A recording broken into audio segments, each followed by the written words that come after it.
تکلیف پہنچاتے تھے، برادری ازم پہ لڑتے تھے، حضور نے بھائی بھائی بنا دیے۔ ایک پلیٹ میں کھانا کھانے لگے، سیدنا بلال حبشی، صہیب رومی، سلمان فارسی، حضور نے یوں کر کے ملا دیا۔ نبی کریم علیہ السلام نے تقسیمیں ختم کر دی دنیا۔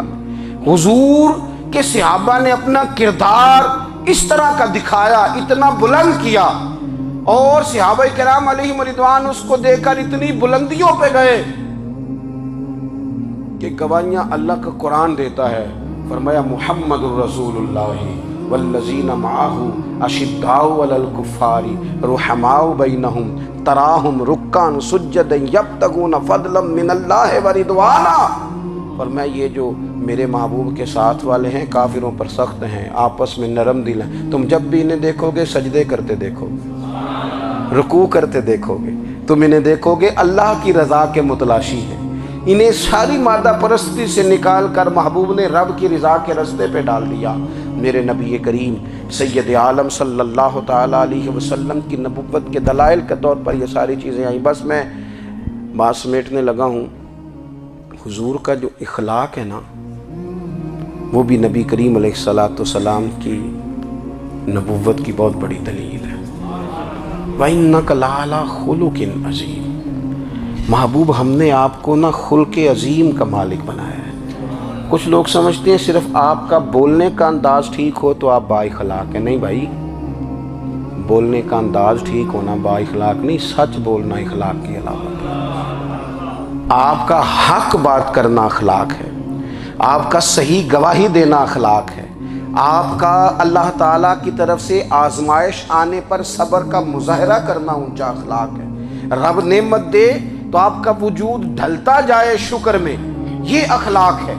رب کریم اگر آپ کو کسی وقت کسی آزمائش میں اپنی حکمت سے ڈالتا ہے تو عزت نفس کو برقرار رکھنا، خودداری کو برقرار رکھنا، یہ اخلاق۔ نبی پاک نے اعلیٰ ترین اخلاق کی بات بتائی، اعلیٰ ترین۔ حضور نے لوگوں سے بیعت لیتے وقت کہا تھا میرے ہاتھ پر بیعت کرو، چوری نہیں کرو۔ نبی پاک علیہ السلام نے مختلف امور پر بیعت لی۔ حضرت حکیم بن حزام کہتے ہیں حضور نے میرے ہاتھ پہ ہاتھ رکھ کے کہا میرے ہاتھ پہ ہاتھ رکھ کے بیعت کرو کہ کسی دنیا دار سے سوال نہیں کرو گے، خودداری سے زندگی گزارو گے، عزت نفس سے، جو رب نے تمہیں دیا ہے تم اس پر راضی رہو گے۔ لوگوں کی جیبوں کو ٹٹولنا، دوسروں کی دولتوں پہ راج کرنا، دوسروں کے مال پر نگاہیں ڈالنا اللہ کے حبیب نے پسند نہیں فرمایا۔ میں بیعت کرو کہ تم کبھی کسی سے سوال نہیں کرو گے، حد ہو گئی۔ نبھانے والوں نے پھر اس عہد کو نبھایا اور کمال کر دی۔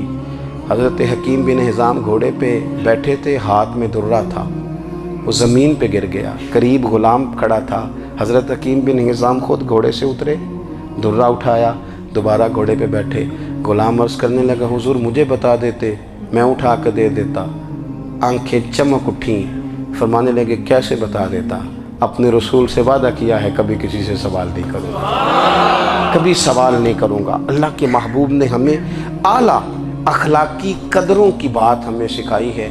ہم دیکھتے ہیں کہ بڑی جلدی 2 4 5 لوگوں کے غصہ دلانے پر ہم ساری اخلاقی حدوں کو کراس کر جاتے ہیں۔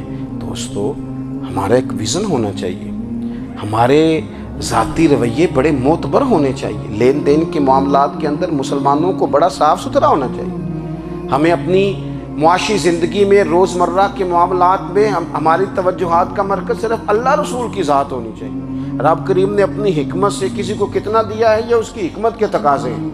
ہمیں اس نے جس رنگ میں جس حال میں رکھا ہے ہمیں اپنے رب کی رضا پر بہت زیادہ مطمئن ہونا چاہیے۔ اچھا پھر ایک اور بات، جن چیزوں کو ہم نے دکھ بنایا ہے نا یہ تو وہاں دکھ تھا ہی نہیں۔ مہینہ مہینہ چولہا نہیں جلا، لیکن کسی جگہ اظہار غربت ہے حضور کی اولاد پاک کا یا صحاب کا یا ازواج کا۔ مہینہ مہینہ چولہا نہیں جلا، لیکن یہ اخلاق عالیہ کا حسن دیکھو، اپنے گھر مہینہ مہینہ چولہا نہیں جلا، جو مانگنے آیا اسے جھولی بھر کے عطا فرمایا، کوئی دروازے سے خالی نہیں گیا۔ عزیز بھائی، اگر زندگی میں اخلاقی قدریں ہم اپنا لیں اور ہم تھوڑا تھوڑا کر کے اپنے آپ کو تبدیل کریں، ساری زندگی توجہ رہی کہ فلاں کیا کر رہا ہے، فلاں کیا کر رہا ہے، تھوڑا سا گردن کو جھکا کے اپنے اوپر توجہ ڈالیں، اپنے آپ کو وقت دیں، حضور کے اخلاق عالیہ کی روشنی میں، تعلیمات حسنہ کی روشنی میں ہم اپنے کردار و عمل پر تھوڑی توجہ دیں۔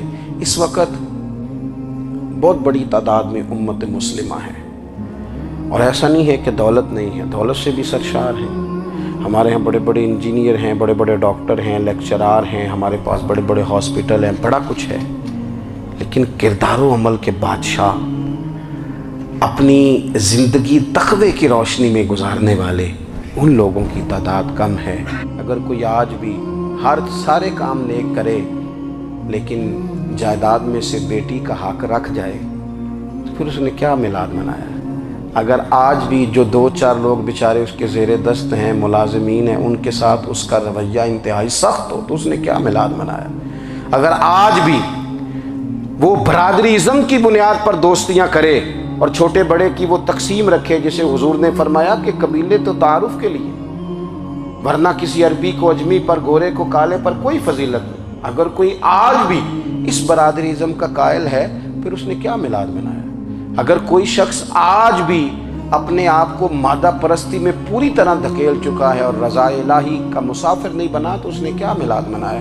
اپنی طبیعتوں میں روحانی تبدیلی اور وہ خاص افکار جو حضور اپنے غلاموں میں پیدا فرماتے، ان افکار کو پیدا کرنا، سوچوں کو بدلنا، سوچوں کو، نظریات کو بدلنا، اپنے روزمرہ کے معاملات کا جائزہ لینا کہ ہم کس طرح آگے بڑھ سکتے ہیں اور کس طرح ہم ایک بہترین امتی اور ایک بہترین مسلمان بن سکتے ہیں، اس پر توجہ دینا، یہ میلاد ہمیں سبق دیتا ہے۔ اللہ تعالیٰ مجھے اور آپ کو عمل کی توفیق عطا فرمائے۔ آخر دعوایا ان الحمدللہ۔ اللہم صلی علی سیدنا و مولانا محمد، اللہم صلی علی سیدنا و مولانا محمد۔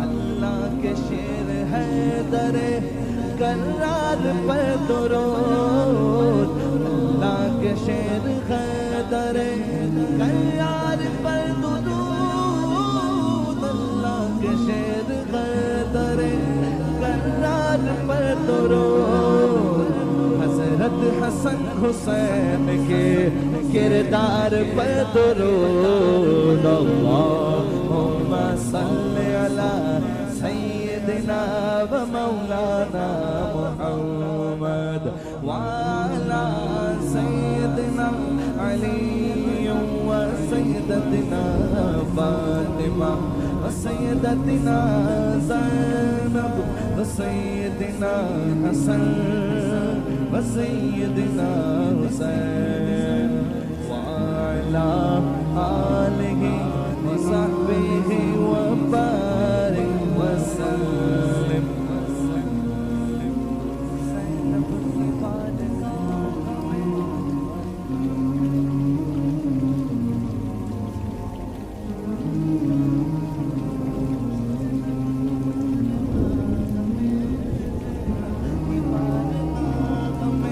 سلام نیاز ہے زینب کی بارگاہ میں، سلام نیاز ہے جو مرتضیٰ کی لاڈلی زہرا کا ناز ہے۔ اللہم صلی علی سیدنا و مولانا محمد وعلی سیدنا علی و سیدتنا فاطمہ و سیدتنا زینب و سیدنا حسن و سیدنا حسین۔